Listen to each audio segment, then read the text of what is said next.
I wanted to thank everybody for making the time on the MAIA second webinar with the topic Wildfires and Forest Management, Part 1.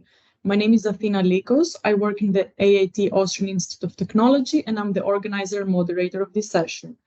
Before I go and introduce our speakers, I would like to give you a brief overview why we're doing these MAIA webinars. The project MAIA stands for Maximizing the Impact and Synergy of European Climate Change Research and Innovation. We have received funding under the type of action, coordination and support action of an estimate budget of 4 million euros. The project started in September 2022 and it's going to go till August 2025. We are a consortium of 12 partners across Europe, and the AIT Austrian Institute of Technology, one of the roles it has is to conduct webinars and special edition publications to reach a wider scientific audience in order to spotlight climate change adaptation and mitigation solutions or research. So what is the problem now? What is the challenge? Solutions exist, projects exist, but this knowledge is currently scattered over multiple knowledge management silos such as platforms, projects, and organizations. It's therefore difficult to find it, to understand and apply it. Beyond research, we're very interested in bringing existing solutions and best practices to the spotlight so that organizations and regions in search of solutions in the regions become aware of innovative ways of resolving the issues they're facing. Our target audience is policy and decision makers, the innovation ecosystem, which includes enterprises, practitioners, urban and special planners, technicians, project managers, experts in climate planning, founders, and investors. Additionally, we're targeting the scientific community, both in national and international level.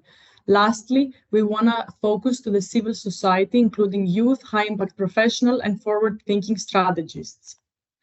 So MAIA brings together a very carefully curated set of past and ongoing Horizon 2020 projects concerning innovation for climate resilience. Such EU projects include Clarity, Driver, Placard, and many others. Without delaying any further, I would like to introduce to you Dr. Brunet Navarro. He's the Deputy Coordinator of the Green Deal Project, FIRES, at the Forest Science and Technology Center of Catalonia. Besides coordinating the project FIRES, he belongs in the Bioeconomy, Health and Governance group of CTFC, where he raises financing for competitive calls. His main expertise and research are in harvest wood products, carbon accounting, wood-based construction, and circular bioeconomy. He holds a PhD in bioscience engineering, a Master's of Science in Natural and Forest Conservation, and a Master's of Science in European Forestry. Previously, he has coordinated European projects at the Institute of Information and Communication Technologies for the Polytechnic University of Valencia. He has also been a Marie Curie early stage researcher for agricultural landscape research in Germany. Dr. Brunet Navarro, the stage is yours. Thank you very much, Likos, for your presentation. So I will share my screen that I guess you are all watching it now. Yes, we can see it. Yes. Okay, great. So indeed, as you said, I am the Deputy Coordinator of this FIRES project, which full title is Innovative Technologies and Socio-Ecological Economic Solutions for Fire Resilient Territories in Europe. I am based here at the Forest Science and Technology Center of Catalonia, who is the coordinator of this project. And before going to presenting you the project, I just wanted to thank MAIA Projects for the chance of presenting this project in this webinar.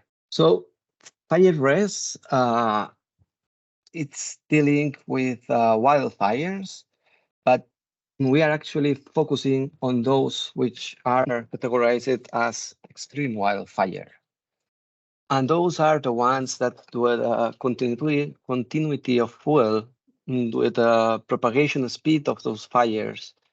The cross-urban forest interfaces risks the simultaneity of fires, and especially because of the pyrocumulus that this kind of fires create, they have a very different behavior of any other fires.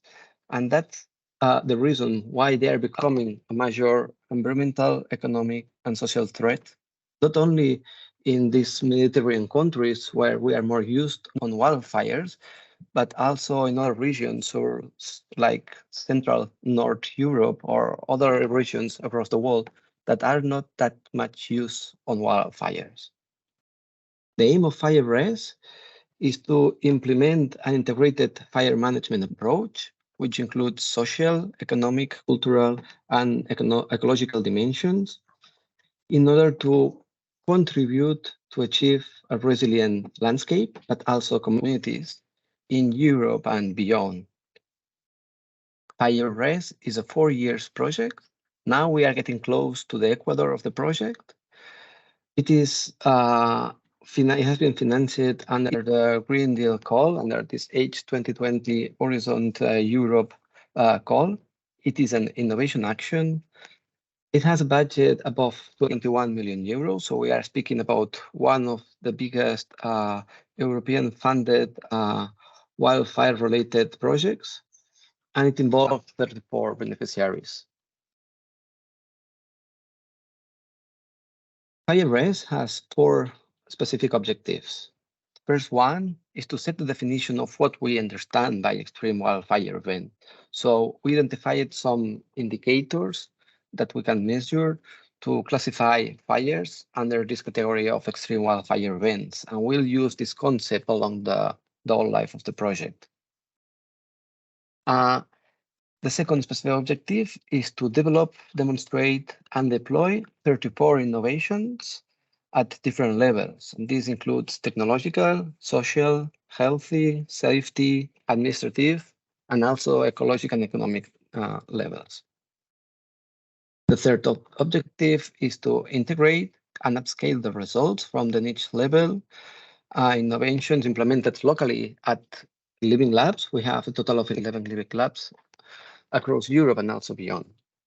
And then the fourth objective, which is also very important, is to raise societal awareness about what are the extreme wildfires, their risks, and transfer this knowledge to the key stakeholders. And that includes society in general, but also public administrations, firefighters, technological companies, also actually very much in line with the target audience that MAIA project has. I will skip this slide because we don't have so much time. And prevention and preparedness, the detection and response, and the restoration and adaptation. Although the 34 innovation actions that FireRes has in it, which are like 34 small projects somehow, they might be focusing one of those phases. At the end, we always take into account the 3 of them. For example, if we are defining innovative restoration strategies after a wildfire, these strategies includes take into account the prevention phase. For example, those strategies consider having heterogeneity in the forest structure, either vertical or structural structure, so they difficult the progression and the growing of these wildfires.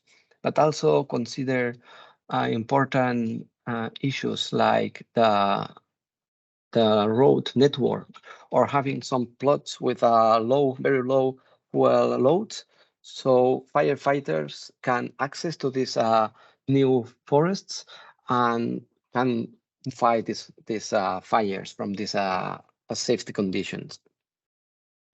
And these 34 innovation actions are implemented on a set of 11 living labs. As you can see here in the map, they are distributed around Europe. So we have quite some in this southern Europe, where these regions which are more used to these wildfires, but we also have living labs across Central and also North Europe.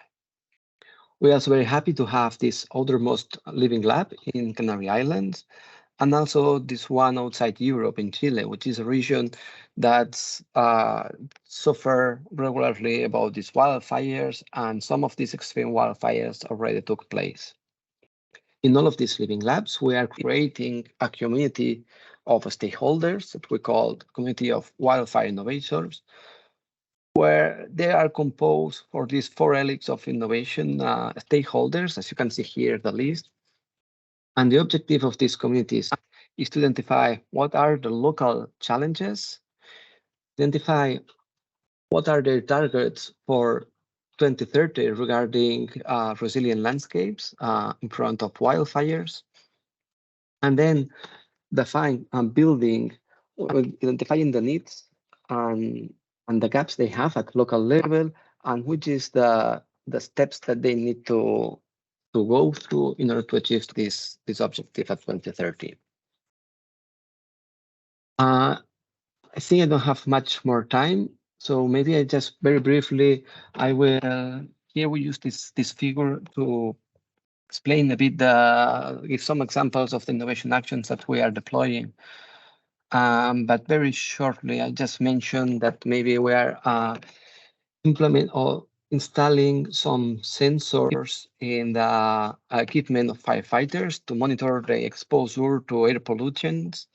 We are developing and using some Earth observation tools like LiDAR or satellites. So we are developing some kind of drones to monitor at real time the state of the forest, also the progression of fires, the early detection of fires. We are also doing some training for firefighters. We are working also with these trainings, implementing the use of prescribed burns and some others, but I will not go very much into detail. And since I believe I'm getting close to the 10 minutes I have, I will skip all these slides and I just will end my presentation giving you an overview of the partners that are involved in this fire rest project. And as in our community of local stakeholders know the Living Labs, the project consortium includes a big variety of stakeholders, including relevant academic partners such as CTFC, INRAE, VTT, for example. But we also have within the consortium public administrations like the Gobierno of Canarias, the Junta de Galicia. Very important, we also have private companies. You can see here some examples like Spire, Airbus, or Tecnosilva. And very important is also having within the consortium firefighters. Here we see, for example, the Catalan firefighters, the Escola Nacional de Bombeiros in Portugal, or CONAF in Chile. And this is all what I wanted to tell you. So thank you for your attention. And if you want more information, you can access the website or contact me through my email. Thank you very much. Thank you very much for this presentation. If the audience has any questions, I would like to please ask to note them down and we will get to them in the very end. I would like now to present to you the second speaker, which is Mr. Wout Hof. He's the CEO of an award-winning Dutch company called GROASIS.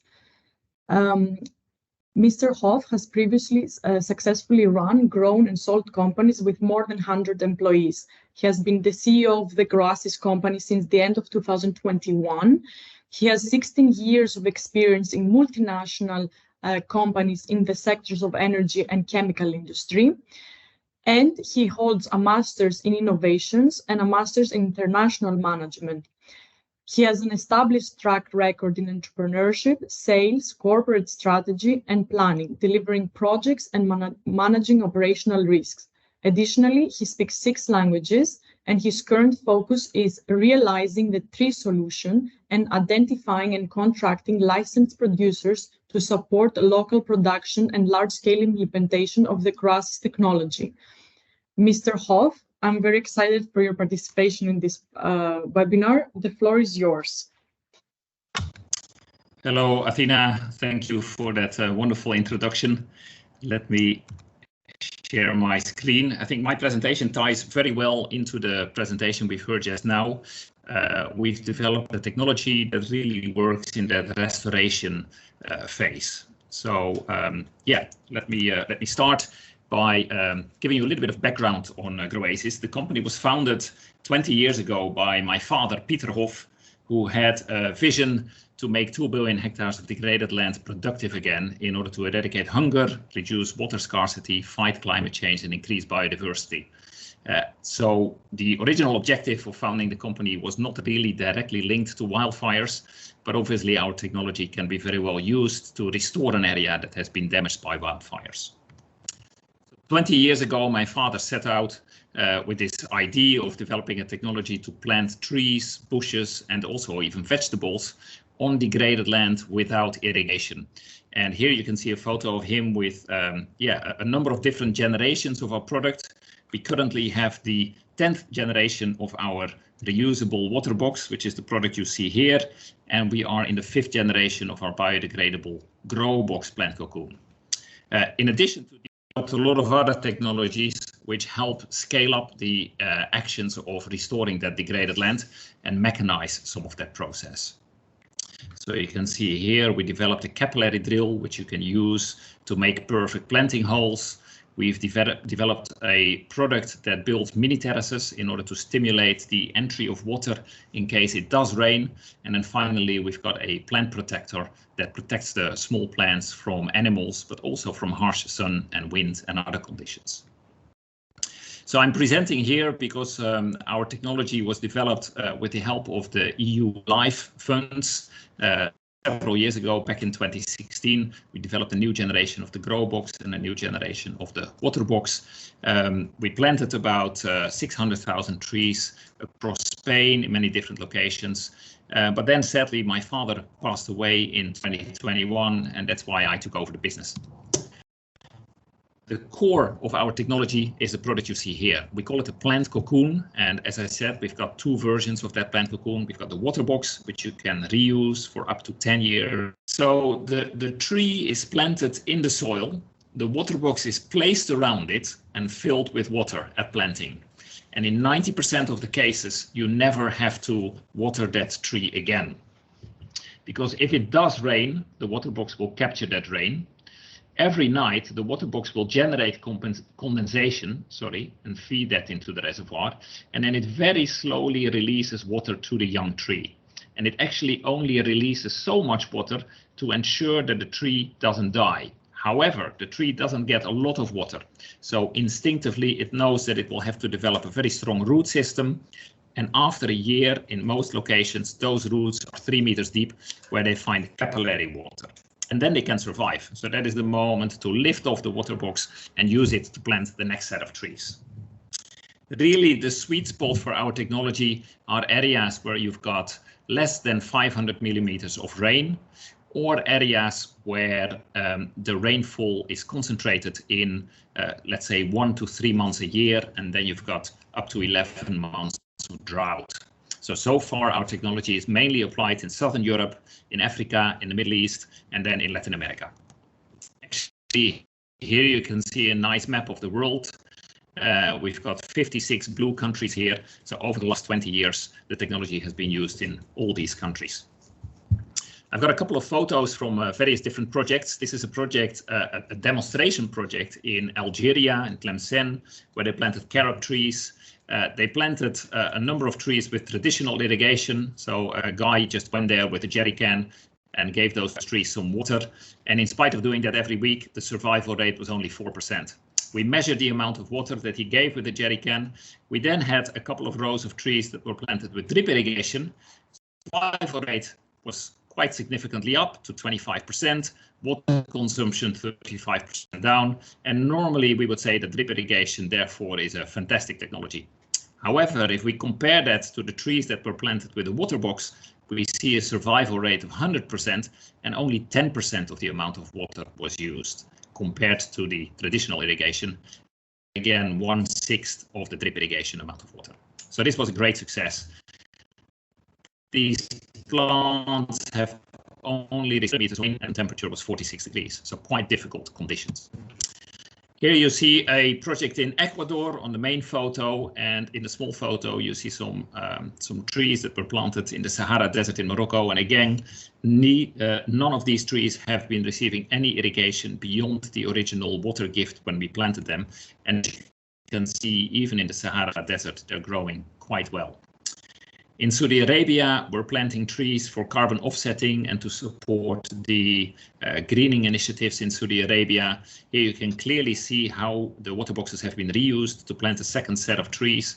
And if we look in a little bit more detail, this is 2021, first generation planting, second generation planting. A year later, as you can see, those trees have grown quite healthily. And this is a project for actually one of the oil companies there. But it's not just used for ecosystem restoration. In Napa Valley in California, we've got people planting vines with water boxes. And the idea being that on the one hand, of course, you've now got governments that are trying to limit the amount of irrigation that farmers are allowed to use. On the other hand, there is a general thinking that if the roots of these vines grow deeper, they will find more minerals and you get better quality wine. Beyond an increased survival rate and beyond a strong reduction in the amount of water that you need, we also see increased growth rates. And there are several scientific reports available on our website from China, from Europe, from Chile as well, where people conclude that the growth speed of the trees increases between 30 and 300%. And as you can see here, this tree has grown in just over a year from a tiny sapling that was planted to a very serious tree.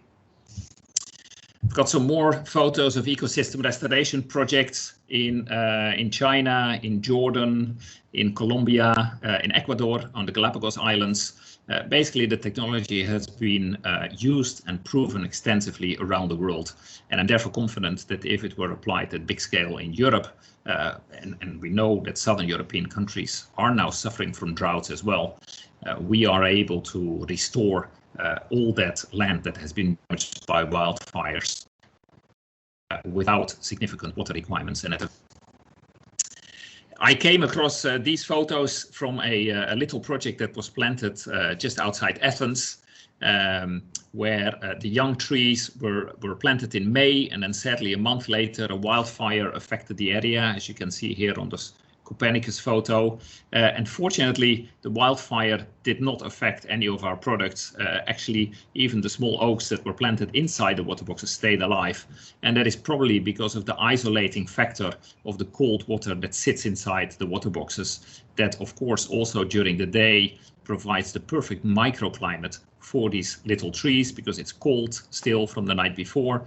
And at night, the water is slightly warm. Again, it provides the perfect microclimate. And that's one of the reasons why you see the increased growth speed. And that's probably also one of the reasons why these trees were not affected by the wildfire. So I've got a question for all you people with green fingers on the call today. How many cherry tomatoes do you think that you can harvest if you plant just one water box with one cherry tomato plant on your in your vegetable plot in your garden? The answer is a whopping 4,300. We've got this customer in California who, as you can see here, planted a very nice Juliet cherry tomato. There was a rodent that stole a few, so he caught it and released it somewhere else. But he basically fed his whole apartment block with cherry tomatoes. So next steps, as I said before, our technology requires 90% less water. I am actually seeing right now in Spain that planting projects are being put on hold because of limitations of water availability. But also farmers are being told they need to limit the amount of water from their wells. With our technology, you don't need any irrigation, and as such, you can scale up your projects very quickly. Our technology year-round planting to better plan your reforestation and your restoration efforts and to use your resources much better because you're no longer limited to planting just spring and autumn. You can actually plant through the summer and even through the winter. I spoke about faster growth speed. And obviously that has consequences for the speed at which you can increase the biodiversity of your project. And I invite you to visit our web shop, www.waterbox.com, to buy a 3, 5 or 10 pack and give it a try for yourself. Thank you for your attention. I look forward to hearing your questions. Thank you very much, Mr. Hall, for this presentation. Please, if anybody has any questions, note them down and we will get to them in the very end. I am going to present now to you the last speaker of our webinar, which is Dr. Ragni, I can't pronounce your middle name, Michelsen, and she's a research and technical manager in the EU project TREEADS and a research and scientist at Wildfires. Dr. Michelsen has worked with many aspects of fire safety science during the last 9 years, from small tea candle fires to vast wildfires. Her areas of interest include wildfires and wildland-urban interface fires, smoldering fires, energy efficiency buildings, including PV and battery, and domestic fire safety. She holds a PhD on smoldering fires, and she believes that science communication is key for knowledge-based solutions. Dr. Michelsen, the stage is yours. Thank you.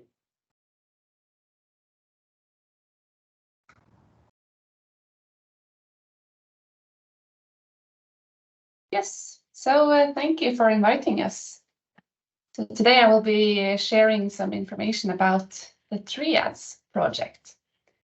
This is a project that is covering a holistic fire management ecosystem for prevention, detection, and restoration of environmental disasters. See here? There we go. So today I will first give you an overview of the whole project, and then I will give you an example from one of our pilot cases. So the project started a year and a half ago, and we have a funding for 20 million euro, and we are within the Green Deal. The consortium consists of 14 European countries and Taiwan.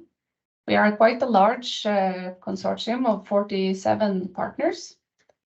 And we consist of SMEs, universities, research centers, industries, end users, and also public bodies, NGOs, and LEAs. The pilot sites are Norway, Germany, Austria, Romania, Italy, Greece, Spain, and Taiwan. And here you can see an overview of the focus area of the different pilot sites. And within the TREEADS concept, we develop technologies and innovations that cover all 3 phases of a wildfire. So both prevention and preparedness, detection and response, and restoration and adaptation. And all of these technologies and innovations will come together in the TREEADS Holistic Fire Management platform. So I will give you some examples of our 26 technologies that are being developed. So in the prevention and preparedness phase, we utilize social media and simulators and forest mappings to develop the fire daily forecasting and early warning system, to work on fire risk analysis, and also develop fire resilient materials. So here you can see an example from these online platforms being developed. In the detection and response phase, we have a focus on having coverage on multiple altitudes, from very high up in the sky way down to low altitude drones, to get the best possible monitoring of the situation when there's an ongoing wildfire.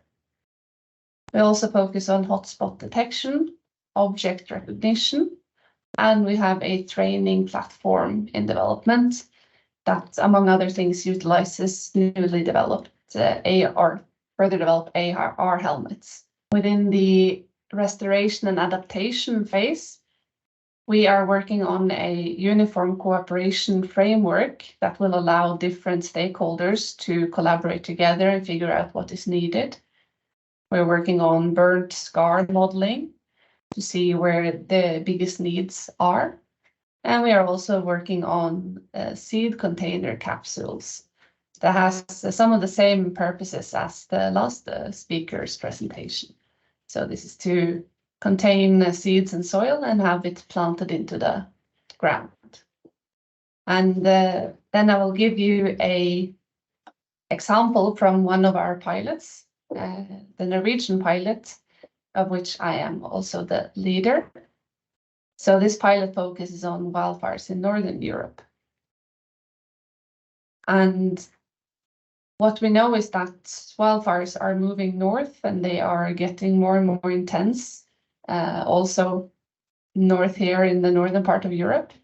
However, our landscape and vegetation and terrain and climatic conditions are quite different from many other areas where we already have a lot of documentation on wildfires, such as the Mediterranean, Australia, California.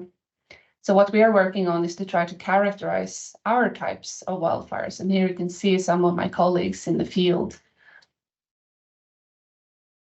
We are also working on identifying logistics needs that the emergency services have during an incident and before an incident.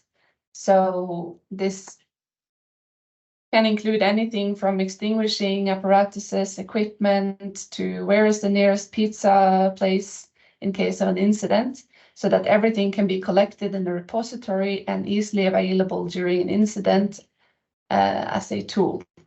And we have a specific focus in the Norwegian pilot on the wildland-urban interface areas and how we can prevent wildfires from spreading to man-made structures, such as wooden buildings, which we have a lot of in the Nordics, and also other types of infrastructure. Here you can see an example from a power grid line.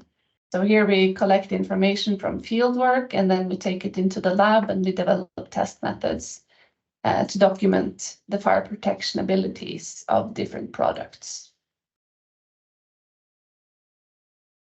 And this is just some example pictures from one of our field works. Here you can see ignition of different burn areas. And to the right, you can see the forest fire helicopter, which normally extinguishes fire. But for the purpose of the field work, it is actually working as a ignition assistant to blow some wind on the burn zone. And yeah, we are very many different partners involved in the TREEADS project. And here's an example of the team that was working on this specific field exercise. Yeah, so any questions you have are very welcome. Thank you very much for the presentation. I'll address them to the speakers. Meanwhile, I would like to ask all of you, the three speakers, do you see any potential synergy or collaboration working with each other? Do you see maybe your interests overlapping or somehow that you can learn from each other or collaborate in the future? Mr. Hoft, you're muted. Thank you for that reminder. No, absolutely. I wasn't aware of the other two projects happening at the moment, and I will reach out to both Dr. Mikkelsen and Dr. Brunet to speak about that, to see if we can do anything in the current project or in future projects. Dr. Brunet Navarro. Yes, thank you. Well, just to mention that we also from FireRes, we are already having collaboration with TREEADS, also with Silvanus, which is another project that will be presented, I think, in the next MAIA's webinar about wildfires, which are actually those three, Silvanus, TREEADS, and FireRes, are innovation actions projects, funded all of them the same call. All of them the Green Deal projects, Age 2020 projects. And overall, there is this support, PSA, cross-support action fire log, also being presented in the next webinar, who is coordinating the collaboration between all these three projects. So there already exists some collaboration between us, and not from GROASIS. So I will be happy, although I believe it's a bit different proposals. but I see a very interesting technology indeed. And especially now, you might be aware that here in Spain, specifically in Catalonia, just before June, we were facing a very critical situation regarding water supply. Supply from the agricultural land was being reduced. So I see this technology as with a very high potential in face of these climate changes. Yeah, and I'll just agree with the last speaker. There are, big potentials for collaborations and some collaborations already ongoing. And yeah, these 3 projects that are funded by the same call, they have a lot of overlaps and a lot of the same goals or objectives. So I think it's very fruitful to have these collaboration actions also to help because just within TREEADS we are very, very many partners. So it's it can always be a challenge to sort of figure out where to meet. And leading up now to my second question is how, because these webinars are meant to help you increase awareness in your projects, how else can we support you as MAIA? Is there something specific you're looking for? Are you wanting to maybe raise more awareness with the citizens, or do you want to reach more the policy sector? What are your thoughts, or where do you need more help from us? I can answer if you want. Well, at the end, the impact of European or public funded projects is a very important issue, and to reach and to increase, to maximize the impact of the project is very important, and that means to reach the different stakeholders, and the ones I believe have a higher potential to contribute on increasing this impact is indeed the public administrations. So they should contribute on creating the framework, the policy framework, and also maybe contributing with some financial incentive so that the solutions that are being deployed and developed within these projects, that they are further expanded and replicated after the project lives. So if you can, from MAIA's projects, you can contribute to disseminate these solutions towards these policy targets, but not only, also to these private companies that might replicate these solutions, implement, identify maybe, since if we are creating or identifying local needs, technological companies might get these needs and provide the solutions. So I see these especially 2 targets, policy and private companies, as a very relevant targets. But at the end, society in general, no, it's also a key target, since at the end, policymakers are influenced on the opinion of the society, and those that I will say they are the main targets. And of course, then in our case, firefighters are very, very relevant as well. Yeah, I would agree with Dr. Brunet Navarro, and for us the main goal is to raise awareness of, but also to get more implementation of the solutions that are developed as part of these European calls. And specifically then for GROASIS, it would be with policy and decision makers, with governments and private companies to give a quite strange example. I've got a customer in the south of Spain who wanted to plant 80,000 trees with our technology this year. But because of the droughts that are affecting that part around Sevilla, he's not allowed to plant trees. And obviously, if he were to do it with our technology, he actually uses a fraction of the water that he would otherwise require. Yet still, the local government says, no, there's a complete ban on planting trees. Dissemination of knowledge to ensure that the local government doesn't say we ban it, but would actually go to other people who want to plant trees and say, hey, use this technology that requires 90% less water. That would really be beneficial for us, Adina. Okay, good to know. Yeah, I agree. Yes. Help with the dissemination of the knowledge being developed in the different projects, and also sort of try to make the best practices and the platforms and all these things developed live on beyond the end of the projects, because there's a lot of different developments and innovations going on, and both the projects are responsible for making this live on afterwards, but also the coordination actions could also be very helpful to sort of make sure that it doesn't stop in 2025. Yes, that's very important. Once an EU project stops, it's kind of all the activities, dissemination is lost, and it's quite fortunate, and that's exactly what we want to do, it bring back to life all these projects. Is anybody from the audience perhaps that has a question or wants to add something regarding the projects? Oh, wait, I see a question from one of the attendees. It's addressing Mr. Hoff. They're asking, what are the main users of the boxes? Is it mostly private individuals who order them or other regional actors? And do you think there is an ideal scale at which the implementation of your technology should be organized? Thank you for that question. At the moment, I would say our customer base, so we are merely a technology provider. We do not plant trees, so we supply our plant cocoons, and we probably supply it 50-50 between private companies that plant, like the carob tree plantation in Algeria, or almond trees or mangoes in Africa, so private sector. And then there is the other half is NGO and governments. So whether that's a government like Kuwait that want to plant 35 million trees and green their desert and improve their carbon footprint, or whether it's the World Food Programme that uses our technology in refugee camps to allow the refugees in those communities to develop sustainable food production systems. In terms of ideal size, obviously the bigger the project, the lower the cost per unit is. So that goes without saying.